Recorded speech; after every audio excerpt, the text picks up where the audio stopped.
Hello friends, केम छो? Welcome Shilpa's kitchen recipes. Friends, આજના એપિસોડમાં આપણે મહારાષ્ટ્રની ફેમસ એવી પૂરણપોળી બનાવીશું। આ એક ટ્રેડિશનલ રેસીપી છે। આ રેસીપી બનાવવી ખૂબ જ સરળ છે, બસ થોડી ટિપ્સ ફોલો કરવાની રહેશે। પૂરણપોળીનું પૂરણ કઈ રીતે બનાવવું અને તેની વણવાની બે અલગ અલગ ટ્રીક જોઈશું, તો છેલ્લે સુધી જોજો અને આ બે ટ્રીકમાંથી તમને કઈ ટ્રીક વધારે પસંદ આવે છે એ મને કમેન્ટમાં જરૂર કહેજો। તો ફ્રેન્ડ્સ, આપણે રેસીપી જોઈએ એ પહેલાં તમને એક રિક્વેસ્ટ છે કે જો તમે મારી ચેનલને હજી સુધી સબસ્ક્રાઈબ નથી કર્યું તો નીચે જે લાલ કલરનું સબસ્ક્રાઈબ આપેલું છે તેને પ્રેસ કરીને બાજુમાં જે બેલ આવે તેને પણ પ્રેસ કરીને ઓલ પ્રેસ કરી લેજો, જેથી મારા નવા બધા જ વિડીયોની નોટિફિકેશન તરત મળી રહે। આ બિલકુલ ફ્રી છે અને હું અઠવાડિયામાં 3 નવી રેસિપીસના વિડીયો લાવતી રહું છું। અને જો તમારું સબસ્ક્રાઈબ ગ્રે કલરનું છે તો તમે પહેલેથી જ સબસ્ક્રાઈબ કરેલું છે। ફ્રેન્ડ્સ, પૂરણપોળી બનાવવા માટે સૌથી પહેલાં આપણે એક વાસણમાં એક વાટકો લોટ લઈશું। તમે તમારી જરૂરિયાત પ્રમાણે લોટ વધારે ઓછો કરી શકો છો। અત્યારે હું એક વાટકો લોટ લઉં છું। હવે એમાં આપણે થોડું એવું મીઠું નાખીશું, થોડું એવું જ મીઠું નાખવાનું છે, વધારે નહીં નાખવાનું। ત્યાર પછી એમાં આપણે 1 ટેબલ સ્પૂન જેટલું મોણ નાખીશું, તેલનું મોણ નાખીશું અને આપણે સરસ રીતે સોફ્ટ એવો ડો તૈયાર કરી લેશું।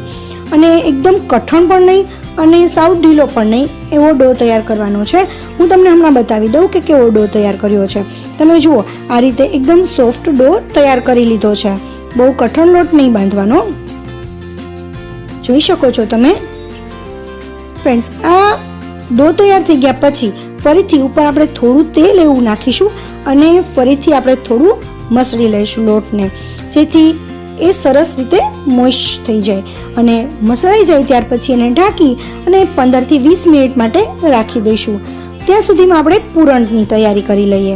ફ્રેન્ડ્સ, પૂરણ માટે અત્યારે મેં તુવેર દાળ લીધી છે। તમે જુઓ, આ રીતે એકદમ સરસ બફાઈ જવી જોઈએ। હવે આપણને પ્રશ્ન એ થાય કે તુવેર દાળ બાફતી વખતે કેટલું પાણી નાખવાનું અને એને કઈ રીતે બાફવાની।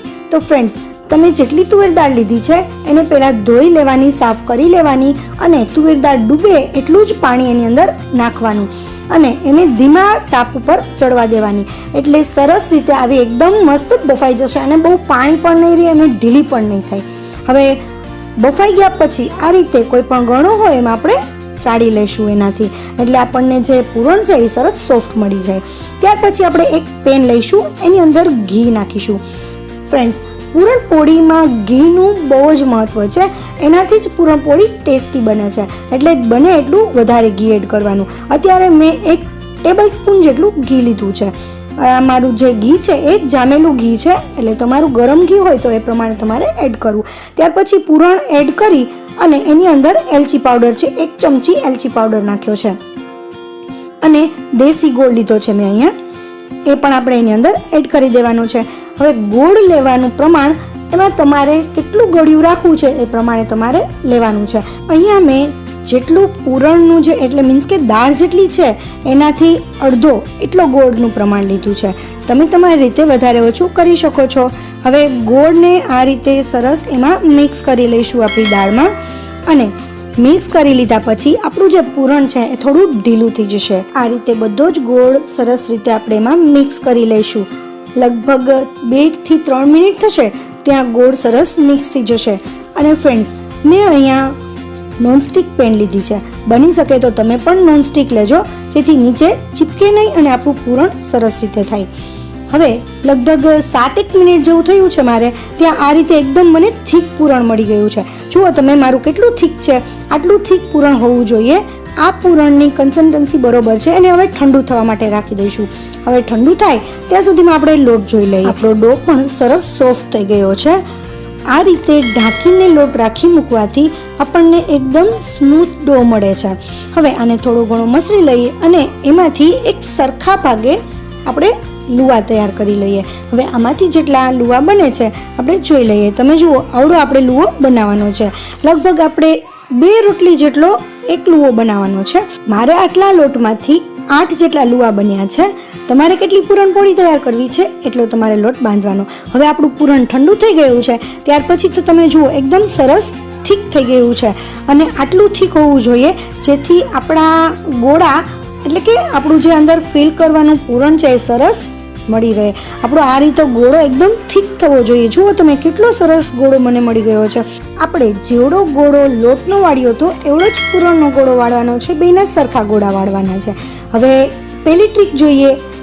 આપણે લોટ લીધો છે, હવે કોરા લોટવાળો લોટ કરી લઈએ અને એને પહેલાં તો વણી લઈએ. જે રીતે આપણે રોટલી વણીએ છીએ એ જ રીતે આપણે વણી લઈએ. હવે આપણું જે પૂરણ હતું એને આ રીતે ફિલ કરી લઈએ અને થોડું નાનું વણવાનું છે. એનું ધ્યાન રાખવાનું છે કે આપણે જે ઉપરનો લોટ હોય એ બહુ વધે નહીં અને સરસ રીતે માપ ન થાય એવડી જ આપણે રોટલી વણવાની છે. અને આ રીતે સરસ પેક કરી દેવાનું છે. એકદમ સરસ પેક કરી દેવાનું છે. પણ ઉપર વધારે જાડું ન થવું જોઈએ, નહીંતર ત્યાં લોટનો પાર્ટ વધારે આવશે. હવે ઊંધું કરી અને એને ફરીથી આ રીતે હળવા હાથે વણી લઈએ. અને આ પૂરણપોળીની જે રોટલી છે આ થોડી એવી જાડી રાખવાની. અને તમે જુઓ પૂરણ થોડું થોડું દેખાવા લાગે ત્યાં સુધી આપણે વણી લેવાની છે. હવે આપણી પૂરણપોળી ફૂલશે કે નહીં એ પણ આપણે જોઈ લઈએ. હવે આ રીતે વણેલી પૂરણપોળી હું તમને પકાવીને બતાવી દઉં. આપણે મેં નોનસ્ટિક લોઢી લીધી છે અને એની ઉપર સૌથી પહેલાં તો ઘી લગાડવાનું. અહીંયા તેલનો ઉપયોગ નથી કરવાનો, નહીંતર પૂરણપોળીનો ટેસ્ટ ઘટી જાય છે. આમાં ઘીનું જ વધારે પ્રમાણ રાખવાનું. હવે ઉપરથી પણ આ રીતે એકદમ સરસ વધારે પ્રમાણમાં ઘી લગાડીશું. આ રીતે બધું ઘી લગાડી લઈએ સરસ રીતે. એક સાઈડ આટલી પકાવવાની છે. હવે બીજી સાઈડ પણ આપણે એ રીતે પકવી લઈએ. તમે જુઓ એક સાઈડ પકી ગઈ છે, બીજી સાઈડ પણ સરસ પાકી ગઈ છે. અને ઘીનું પ્રમાણ કેટલું છે આટલું તમારે ઘીનું પ્રમાણ રાખવાનું છે. બીજી સાઈડ પણ આપણે ઘી લગાવી લઈએ. આ રીતે પલટાવી લઈએ. એ ફૂલી મસ્ત ફૂલી ગઈ. આ રીતે તમે બધી જ પૂરણપોળી તમારી ફૂલશે. એકદમ મસ્ત પૂરણપોળી તૈયાર થઈ ગઈ છે. હવે આપણે બીજી ટ્રીક જોઈ લઈએ. આ બીજી ટ્રીકમાં આ રીતે જે લુવો હતો એનો હાથેથી જ આ રીતે ગોળ ગોળ ફેરવતું જવાનું અને મોટું કરતું જવાનું. આટલો મીડિયમ સાઇઝનું મોટું થઈ જાય ત્યાર પછી નીચેથી સેજ ખેંચવાનું. નીચેથી સાવ તળિયેથી થોડું ખેંચવાનું. આ રીતે ખેંચી અને ઉપરથી જે પૂરણ હતું એને સેજ દબાવવાનું. દબાવતું જવાનું, નીચેથી ખેંચતું જવાનું, દબાવતું જવાનું, ખેંચતું જવાનું. એટલે આ રીતે ઉપર આવી જશે અને ઉપર આવી જાય એટલે પેક કરી દેવાનું. અને પછી કોરા લોટ વાળો કરી અને આપણે એને પણ સરસ રીતે વણી લઈશું. ફ્રેન્ડ્સ, આ ટ્રીક તમને ગમે છે કે પેલી ટ્રીક ગમી તમને એ મને જરૂરથી કહેજો. હવે આને પણ પકાવી લઈએ. આ પણ ચેક કરી લઈએ કે આ ફૂલશે કે નહીં ફૂલે. વાવ, આ તો એકદમ ફૂલીને દડો થયો છે. આ રીતે તમારી બધી પૂરણપોળી તૈયાર થઈ જશે અને ફૂલશે. ગમે તે ટ્રીકથી તમે કરશો, બંને ટ્રીકથી તમારી પૂરણપોળી ફૂલીને દડો જ થશે. તો તમને કઈ ટ્રીક ગમી એ મને કમેન્ટ કરવાનું ના ભૂલતા. હા, આ રીતે આપણી બધી જ પૂરણપોળી તૈયાર થઈ ગઈ છે. જુઓ તમે, મેં તમને ખોલીને પણ બતાવી દીધી છે. એનો લુક કેટલો સરસ આવે છે અને ઉપરથી પણ એકદમ સરસ ક્રિસ્પી બનશે. હજી તમે આની ઉપર ઘી નાખી અને એને સર્વ કર્યો છો તો વધારે મીઠી લાગશે. તો ફ્રેન્ડ્સ, તમને મારી રેસીપી ગમી હોય તો કમેન્ટમાં જરૂર કહેજો. આમ તો જો કે તમે અહીંયા સુધી જોઈ છે તો તમને જરૂર ગમી હશે તો એક લાઇક આપી દેજો. અને જો સબસ્ક્રાઈબ ના કર્યું હોય તો ચેનલને સબસ્ક્રાઈબ પણ કરી લેજો. Thank you for watching. Next recipe સાથે આપણે ફરીથી મળીશું. ત્યાં સુધી બાય બાય.